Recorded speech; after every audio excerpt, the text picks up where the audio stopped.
Get your things together, magpapaksyon tayo. Kinakabahan ako sa lolo mo. Baka magsumbong. Pabalik na kami dito sa Apex! Ang susunod na programa ay rated PG. Ito ay nangangailangan ng patnubay at gabay ng magulang para sa mga batang manunood.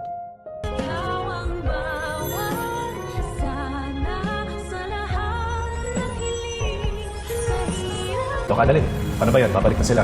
Ikaw ba may plano ng bumalik dito?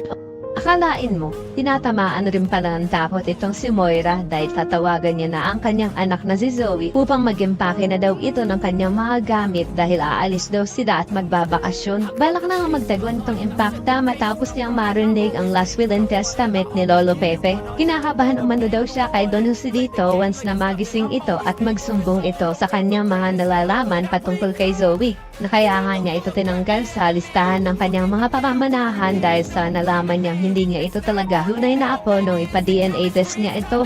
At hinihintay na nga lang ni attorney na magising ang matanda para mapirmahan niya na ang revised last will and testament ni Lolo Pepe. Sa kabilang banda, matapos nga lang isang araw ay gusto na agad bumalik ni Lynette sa kanilang bahay at handa na daw siyang harapin ang kanyang trauma. Kaya naman yung si Carlos ay masayang masaya dahil sa wakas ay makakaiwas na siya sa mga mapang-usig na mga mata nila Lola Susan at Diyosa.